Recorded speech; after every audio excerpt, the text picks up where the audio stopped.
Welcome back, everyone, to another deep dive. Today, we're diving into a podcast called Journey to the Sacred, Travel to Haram, and it's all about those pilgrimages to Makkah and Medina. Yeah, those journeys that millions undertake every year. It's a topic that I think holds a certain fascination, even for those who haven't personally felt that call to visit those places. Absolutely. And this podcast really captures that feeling, the emotional and spiritual layers of the experience. Like, goes beyond just the practicalities, the logistics of travel. It does. There's this phrase they use, the call to Haram. It's kind of like, well, it's like a magnetic pull almost, isn't it? Yeah, it is. And I think there's something really universal about that longing to connect with something bigger than ourselves. And that feeling comes through really strongly in some of the stories they share in the podcast. There's one woman who describes arriving at the Kaaba for the first time, and she talks about it as like coming home, Yeah.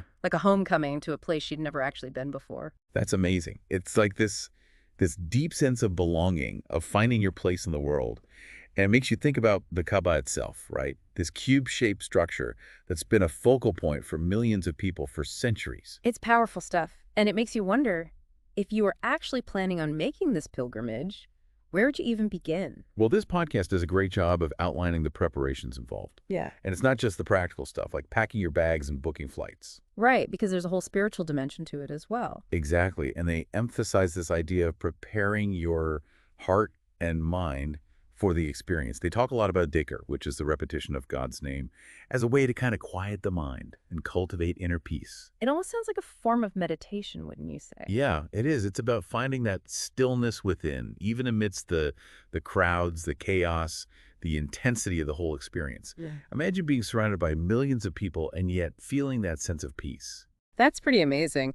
But of course, there's the practical side of things too, which can feel a bit daunting, honestly. It can. But the podcast offers some really practical tips, like packing light, but smart. Things like breathable clothing for the Haram, a good water bottle, comfortable walking shoes. Yeah, the kind of stuff you might overlook when you're caught up in the excitement of planning the trip. They also talk about the importance of familiarizing yourself with the rituals beforehand. Oh, that's a good point. There are some great apps out there that can guide you through the steps, like Muslim Pro or Hajj and Umrah Guide. It's like having a virtual guide in your pocket. That's handy. I'm all about being prepared. Speaking of preparation, you mentioned that staying near the haram is a good idea, but wouldn't that be incredibly crowded and expensive, especially during peak seasons? Like, is it worth the extra cost and the potential stress? Right. That's a good question. And yet, it can be pricier, no doubt, and definitely more crowded.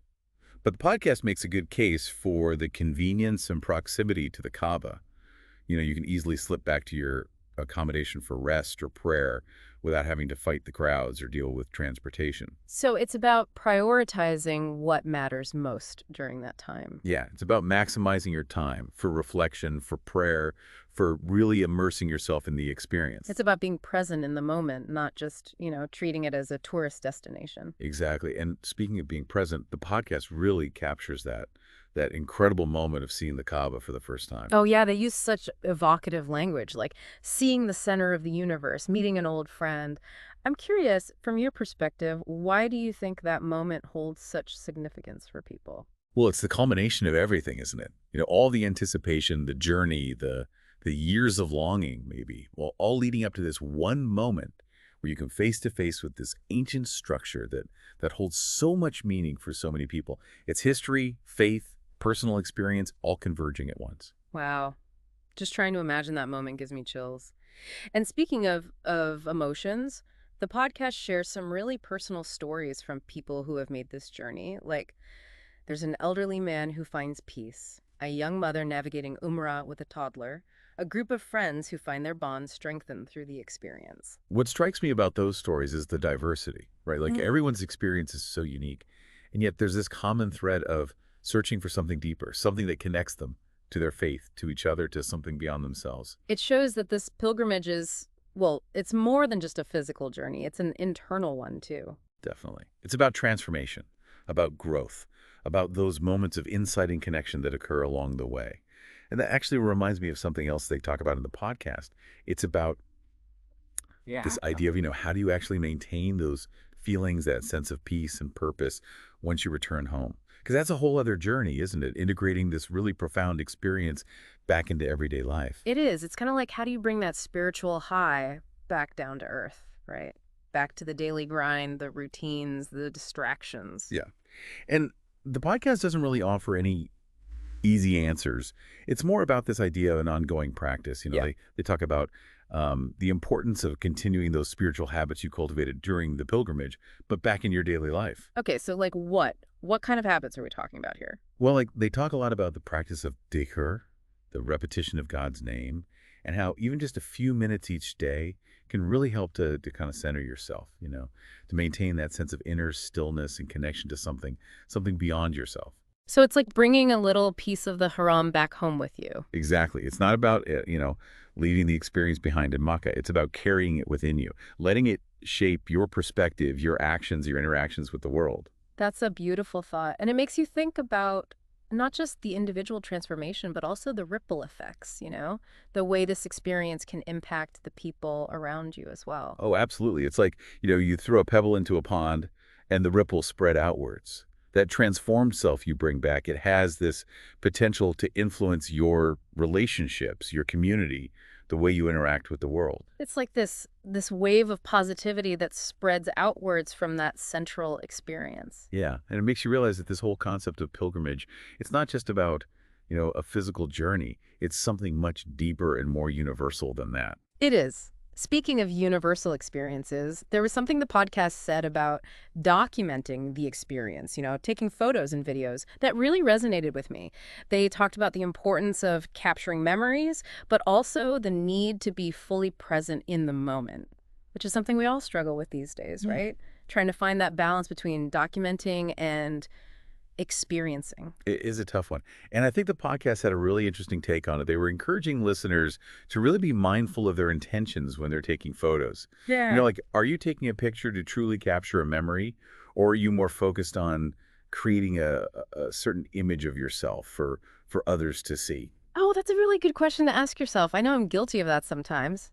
Snapping a pic for the gram instead of really being in the moment. Yeah, we all do it. I think it's about finding that balance, setting aside some dedicated time for photos and then, putting the phone away and just being present. Soaking it all in. Exactly. Absorbing the atmosphere, the energy, the spirituality of the place without the distraction of trying to capture it perfectly for social media. It's about letting yourself be fully immersed in the experience. One thing that really stood out to me was how they talked about that physical journey to the Haram as kind of a mirror, like a reflection of this deeper, more internal journey that's happening at the same time. Oh, yeah, definitely. It's like, it's not just about going to a place. It's about embarking on a journey of self-discovery, right?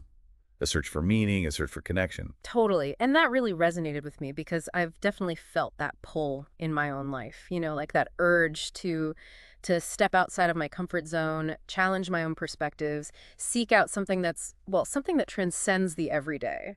Yeah, I think we all have those moments. Yeah, And the podcast really highlighted this idea that these journeys often force us to confront things within ourselves, like our limitations, our fears, those preconceived notions we carry around. It's almost like you have to kind of strip yourself bare, let go of those old ways of thinking in order to really connect with something deeper, something more authentic. Exactly. It's about shedding those layers, being vulnerable, being open to transformation, wherever and however it finds you. And what I found really interesting was how they emphasize that, it's not enough to just have these transformative experiences. You have to actually integrate them back into your life, right? Like bring those insights, those shifts in perspective back into your daily routines, your relationships, your interactions with the world. Oh, for sure. It's about like taking those lessons you've learned, those changes you've experienced, and letting them ripple outwards, impacting not just yourself, but the people around you, the world around you. So it's not just about personal growth, it's about contributing to something bigger than yourself. Exactly.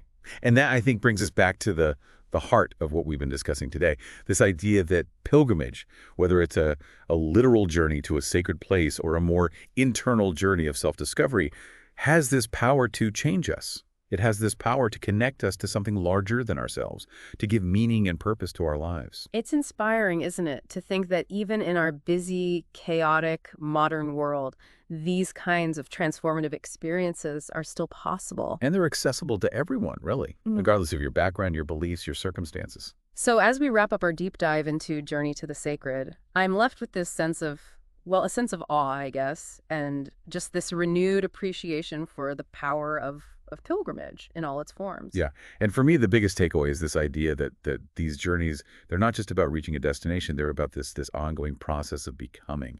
It's about continuously exploring, constantly growing, always searching for meaning. It's a journey we're all on, really, whether we're consciously aware of it or not. And this podcast has been such a powerful reminder that, even amidst the ordinary, the mundane, the everyday, there are moments of extraordinary beauty and profound transformation waiting to be discovered. So as you go about your day, your week, your life, we encourage you to reflect on this.